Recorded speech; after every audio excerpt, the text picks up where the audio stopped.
¿Qué tal, chicos de Colegio Líder? Esta semana en el curso de literatura vamos con el tema de realismo peruano. Muy bien, la semana pasada terminamos con lo que era el romanticismo, ¿no es cierto? Vimos la vertiente sentimental y la vertiente histórica con Ricardo Palma. Ahora, ¿qué es lo que pasa con el realismo peruano? El realismo peruano se va a oponer al romanticismo, lo mismo que sucede con las corrientes en Europa. El romanticismo era demasiado subjetivo, entonces ante esa subjetividad, es decir, ante demasiado el engaño que consideraban los realistas, ¿por qué? Porque los románticos mostraban su punto de vista. Entonces, si tú me das tu versión, yo no sé si eso es verdad. Y los realistas apostaban por lo real. Entonces, el realismo en el Perú, recordemos que el realismo de manera global surge en Francia, y en el Perú, ¿cuál va a ser el contexto? Pues el final de la guerra con Chile. Los románticos durante la guerra con Chile seguían diciendo, ¿sabes qué? El Perú puede recuperarse. Nuestro presidente se fue a Europa, no volvió, dijo que iba a comprar armamento, jamás volvió. Aquí en nuestro país, en plena guerra, todo el mundo se peleaba por ser el presidente del Perú. Perdíamos, incendiaron Lima, incendiaron la biblioteca, y los románticos seguían diciendo, ¿sabes qué? Todavía podemos volver a ser la potencia que surgió durante la época de la era del guano. Terminó la guerra con Chile, el final. El Perú estaba devastado, estaba en crisis política, en crisis económica, en crisis social. Atravesábamos uno de los peores momentos. Y los románticos seguían diciendo, ¿sabes qué? Podemos recuperarnos. Pero llegaron los realistas para decir, ¿sabes qué? No, no es así. El Perú está mal y tienes que ver la sociedad tal y como está en ese momento. Otro contexto va a darse que después de la guerra con Chile se va a desarrollar el segundo militarismo, la llamada reconstrucción nacional, ¿no es cierto? Liderada por el presidente, que fue elegido presidente en ese entonces, Andrés Avelino Cáceres, uno de los héroes de la guerra con Chile, ¿no? Características del realismo. Principalmente la objetividad. Al ser objetivo es ser descriptivo. Es decir, yo no voy a dar mi punto de vista, no voy a decir si está bien o está mal, simplemente te voy a narrar las cosas tal y como pasaron. Visión crítica de la realidad. En el Perú lo que más se va a desarrollar es la crítica en el realismo. ¿Por qué? Te van a decir, ¿sabes qué? Mira cómo está el Perú, tenemos que hacer algo porque si no, no salimos de nada. Hemos perdido territorio, hemos perdido dinero, hemos perdido armamento, estamos hasta las últimas.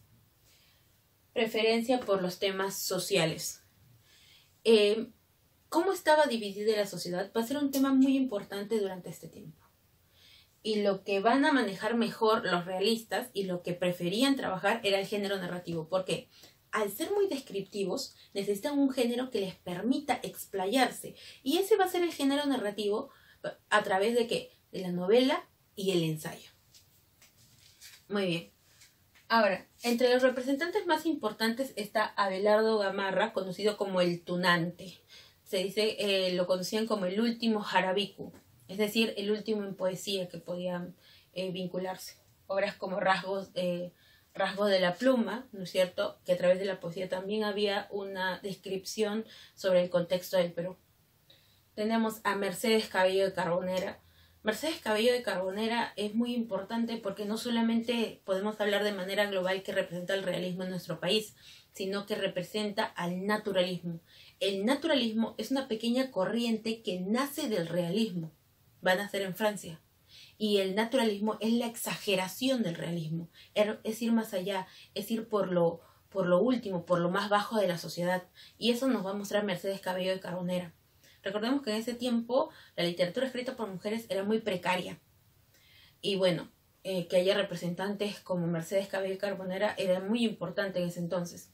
Y eso lo vamos a encontrar en su obra Blanca Sol, donde toca el tema de la prostitución. Un tema pues obviamente tabú durante ese tiempo, ¿no? Es una novela social. Muy bien. Pero el más grande representante del realismo va a ser Manuel González Prada, conocido como el apóstol de la muerte, el sibarita. ¿Qué es lo que pasaba con González Prada? Ahora, él es el gran innovador de la literatura peruana. ¿Por qué? Porque va a ser precursor de dos corrientes importantes. Primero, antes de la guerra con Chile, González Prada escribía muy bonito. Escribía principalmente poesía. Y lo que eran los temas sobre el amor, sobre la naturaleza, los colores habían dentro de su poesía, era bastante exótica, y por eso se le considera precursor del modernismo. El modernismo es la primera corriente que nace en América, y sobre estos rasgos ya estaba hablando González Prada. Pero una vez que sucede la guerra con Chile, González Prada cambia totalmente. En la primera parte de Precursor como el modernismo lo podemos encontrar a través de su poemario Exóticas, minúsculas también, donde él trae recursos de Francia, porque recordemos que el modernismo de manera global no va a querer desligarse totalmente de España, entonces va a tomar influencia de la literatura francesa y alemana, y trae recursos literarios como el triolet, como el rondel, las baladas alemanas. Luego de la guerra con Chile es otro González Prada. Es un González Prada que denuncia esta división social, que se acuerda del indio, que durante tanto tiempo nadie había señalado sobre el indio, y González Prada lo trae. ¿Sabes qué? El indio es el menos beneficiado de todos. O sea, desde la independencia, donde supuestamente todos éramos libres, el indio sigue por lo bajo. Nadie se acuerda de él. Por eso es considerado precursor del indigenismo como corriente y movimiento. Y esto lo vamos a ver en su ensayo Páginas Libres. Es tan rebelde que escribió Páginas con J. Páginas Libres. Nosotros sabemos que se escribe con G. En Páginas Libres va a estar este famoso discurso en el Politeama. ¿Qué es lo que pasó en este discurso? Se le invitó a González Prada el 28 de julio de ese año para que diera un discurso por el Día de la Independencia. El presidente Andrés Avelino Cáceres estaba ahí. Pero muy por el contrario de que todos esperaban que González Prada hable sobre esperanzas, de que vamos a poder progresar y todo eso, González Prada dio una crítica muy dura de cómo el Perú se rebeló durante la guerra con Chile. Dijo, el Perú no fue dejar sangre en esa guerra, el Perú fue dejar la lepra, lo peor de nuestro país. Así es como nos mostramos ante todos. Entonces, va a ser muy crítico durante su tiempo después de la guerra con Chile. Va a querer ser presidente varias veces, perdió en las elecciones, pero como vemos es muy importante para la literatura por los aportes que ella hacía dentro de ella. Otra de las representantes importantes del realismo viene a ser Clorinda Mato de Torner. Clorinda Mato de Torner es una discípula de Manuel González Prada. Además es considerada precursora de la novela indigenista. Mucho cuidado. González Prada es precursor del indigenismo como movimiento, mientras que Clorinda es de la novela indigenista. Clorinda Mato de Torner va a criticar muchísimo a la iglesia, porque la iglesia iba a ayudar supuestamente a los pueblos más alejados, pero lejos de ayudar, se aprovechaban de ellos, y muchas veces eran peor que los propios gobernantes.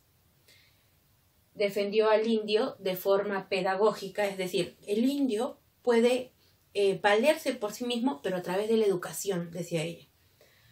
Tenemos obras como Tradiciones Cusqueñas. Como vemos, hay influencia de Ricardo Palma. Ricardo Palma tenía sus tradiciones peruanas y Clorinda Mato de Torner tenía sus tradiciones cusqueñas. Imazuma, que es una obra teatral, y ella solamente tiene 3 novelas: Aves sin nidos, Índole y Herencia. En ese orden se publicaron estas 3 novelas, las cuales tienen vinculación. Son como obras seguidas. Muy bien.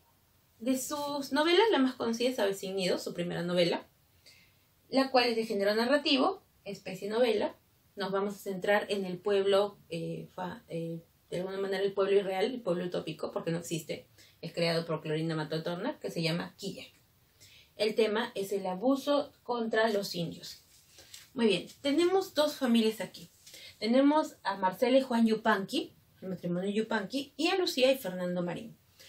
Lucía y Fernando habían venido de Lima. Fernando era ingeniero de minas, entonces fue a este lugar de Quillat para ver algunos trabajos allí que le habían mandado. Entonces estaba todo bien, estaban tranquilos, la gente le parecía muy pacífica, todo estaba muy bien. Pero un día llegaron desesperados a su casa el matrimonio Yupanqui. Les rogaron que les ayudaran. Le dijo, por favor, señorita, ayúdenos, señora, por favor, señor. Si no, nunca más vamos a ver a nuestra hija. Pero, ¿qué pasa? ¿Qué es lo que pasa? Lo que pasa es que se han llevado a nuestra hijita Rosalía. Ellos tenían 2 hijas, Margarita de 14 años y Rosalía de 3 años. ¿Cómo se lleva a tu hija? Lo que pasa es que nosotros no teníamos para pagar ya por los impuestos de la iglesia y nosotros ya no tenemos dinero y no tenemos con qué pagarle y se llevaron a nuestra hijita. Ayúdenos. Ellos dicen que nos van a devolver si nosotros pagamos.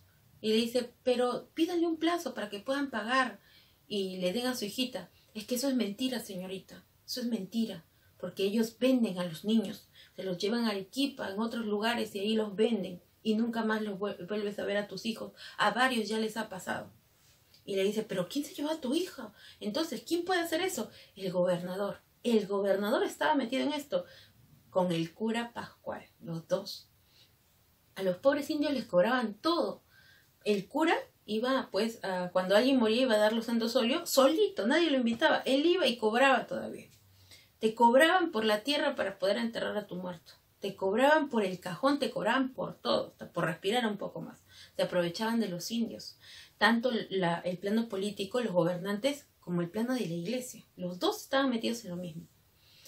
Entonces, el matrimonio Marín decide ayudarlos. Les da el dinero, pues, y liberan a Rosalía. El gobernador está molesto. Igual los demás que habían confabulado para llevarse a esta niña estaban molestos. Estos Marín han venido aquí a causar un revuelo con el pueblo. Están que les hablan de ir en contra, de que eso no está bien, de que eso es mentira lo que nosotros decimos. Tenemos que vengarnos de ellos. Entonces contratan unos matones para atacar a los Marín. Los Yupanquis se enteran. Habían mandado unos matones en la noche para poder terminar con los Marín. Los Yupanquis se enteran y como les habían ayudado, ellos van. Porque los Marín ya les habían agarrado cariño a los Yupanqui. Les presentaron a sus dos hijas, les gustaron mucho. Margarita, una niña de 14 años, les pareció muy linda. Tenía rasgos bastante finitos, a diferencia de su hermana, que tenía rasgos más indígenas. Y bueno, decidieron ir a ayudar a sus salvadores también. ¿Y quién también había llegado esa noche? Manuel. Manuel era hijo de Petronila Hinojosa, que era la esposa del gobernador Sebastián Pancorbo. Era hijo solamente de Petronila. Petronila se había casado cuando Manuel era pequeñito. El gobernador Sebastián Pancorbo lo aceptó con todo su hijo. No pidió ninguna explicación, quién era el padre, ni nada. Se casó con ella y se hizo padre de Manuel. Lo mandó a Lima a estudiar Derecho. Él estaba estudiando Derecho. Llegó y su madre le dice, ayúdalos, Manuel. Tu papá esta vez creo que se pasó un poco y ha mandado a unos matones a atacar a los Marín. Por esto. Entonces Manuel decidió ir a ayudar también. ¿Qué había pasado? Empezaron a disparar a diestra y siniestra, tirar piedras a la casa de los Marín. Ellos salieron, los Yupanqui lograron ingresar, ayudar a los Marín para sacarlos de ahí. Manuel llegó y logró frenar a todos. Pero cuando entra a la casa, desafortunadamente en el enfrentamiento, Juan Yupanqui murió instantáneamente y Marcela estaba agonizando. Ella le rogó allí con sus últimos suspiros, le rogó a Lucía que se encargue de sus hijas y murió en los brazos de Lucía Marín. Ella decidió hacerse cargo de las niñas. Trataron de hablar, llevaron al juez, llevaron las pruebas, llevaron todo, pero no hicieron nada en contra del gobernador ni del cura Pascual. Estaban hartos de la gente de allí. Mientras que sucedía todo esto, Manuel se había hecho amigo de los Marín. Iba constantemente a visitarlos y en esas visitas se hizo muy cercano con Margarita. Empezó a sentir una atracción por la muchacha y la muchacha también sentía algo por Manuel. Entonces, pues, los Marín decidieron, pues, irse, ya que no encontraban ni siquiera justicia en ese lugar. Decidieron irse de Quillac, pero hicieron una cena para invitar a todos. Invitaron al gobernador, al cura, a todos. Encima de lo que había pasado con los Marín, le habían echado la culpa a un indio que no tenía nada que ver. Estaba pasando por ahí y le echaron la culpa a él. Le habían mentido a su esposa diciendo que tenía que vender todas sus cosas para poder sacar a su marido y simplemente le robaban a la pobre mujer. Entonces en la cena, como que los Marín dieron una reflexión sobre el cambio y todo ello, y llegó un policía avisando que se van a llevar al gobernador porque ha sido acusado, pues, de lo que había pasado con los Marín. Petronila le rogó a su hijo que hiciera algo, y Manuel tuvo que interceder para ayudar al gobernador. Pero también sacó al indio que era inocente, así que sacó tanto a culpable como inocente.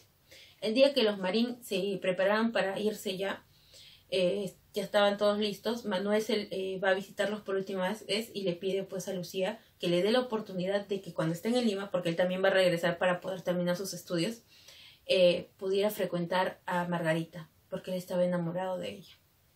Lucía no sabe qué hacer y le dice: yo sé que tú debes sentir algún rechazo por lo que ha hecho mi padre, pero quiero contarte un secreto. El gobernador no es mi verdadero padre. Mi madre fue abusada por un cura anterior, el padre Miranda. Él es mi padre. Entonces, sorprendida de lo que le acaba de decir, Lucía le dice: aún peor, ustedes no pueden estar juntos. Y Margarita le dice: ¿pero por qué? Yo lo quiero. Y le dice: yo te he explicado de que él no es mi padre. Le dice: es que no pueden. Tu madre, Margarita, me contó algo antes de morir. Me contó un secreto, el cual me decía que Juan Yupanqui no es tu padre. Por eso tú eres diferente a tu hermana. Tu padre es el padre Miranda, porque había abusado también de Marcela Yupanqui. Entonces los dos jóvenes, llorando, se miran y se dicen: hermano, hermana. Y estas dos pobres aves sin nido terminan de manera trágica, ¿no? Al final eran medios hermanos. Entonces vemos aquí la crítica que le hace pues a la iglesia Clorinda Mató de Turner y que le valió lamentablemente el destierro de nuestro país. Esto es lo que se plasma dentro de la literatura del realismo en nuestro país. Muy bien, chicos, ahora vamos a continuar con nuestras preguntas sobre el tema del realismo peruano. Tenemos nuestra primera pregunta de rumbo a la universidad. Yo hago los números impares y ustedes los números pares. La número 1 dice: el género que tuvo mayor difusión durante el realismo. Esto de manera general, ¿no es cierto? El realismo, como es bastante descriptivo, lo que va a buscar pues es un género que le permita extenderse lo suficiente como para dar demasiados detalles. Y ese va a ser el género narrativo, principalmente la novela, y en el Perú la novela y el ensayo. ¿Qué tema no desarrolló de manera determinante, se desarrolló de manera determinante en Aves sin Nido? Esta obra de Clorinda Mató de Turner, ¿no es cierto?, tiene el tema de la religión, por ello mismo a la pobre prácticamente la desterraron de nuestro país por hacer una crítica a la iglesia. La ley, sí, ¿no es cierto?, cómo obraba la ley en lugares alejados. El gamonalismo, los hacendados, cómo se aprovechaban por parte del alcalde, ¿no?, de este lugar. El amor también es un tema que, bueno, también se toca, ¿no? De alguna manera el amor entre Margarita y Manuel, los esposos también, el matrimonio marín, etcétera. La revolución, no. La revolución no hay. Recordemos que ellos los indios de aquí no van en contra de los abusos. Señala una característica del realismo en el Perú. A ver, exaltación estética, ¿se exalta lo que viene a ser la estructura? No. Realce de subjetivismo, eso es romanticismo. Preponderancia del yo, eso es romanticismo. Quiebra de influencias, no. Y sería nacionalismo agresivo, es decir, ver la realidad de nuestro país. Fue después de la guerra con Chile. Así que hablábamos de, sí, reconstruir un país, pero ver pues lo que realmente nos había pasado. Menciona un escritor del realismo peruano: Ricardo Palma, romanticismo; Manuel Nicolás Corpancho, romanticismo; Carlos Augusto Salaverry, romanticismo; Luis Benjamín Cisneros, romanticismo; Mercedes Cabello de Carbonera. Podemos considerarla dentro del realismo, ¿no es cierto? Recordemos que ella pertenece al naturalismo. Y aquí en la 9 nos dice: considerada como escritora naturalista, Mercedes Cabello de Carbonera. Muy bien, ¿qué es lo que ustedes tienen que hacer? Obviamente transcribir en el cuaderno la parte teórica, la parte de la pizarra, y en el libro lo que yo ya he resuelto. De tarea, en el libro, se hace la tarea, la lectura, las preguntas de la lectura que están en la página 111 y las preguntas de rumbo a la universidad, los números pares que están en la 112. Todo ello lo desarrollan en su libro.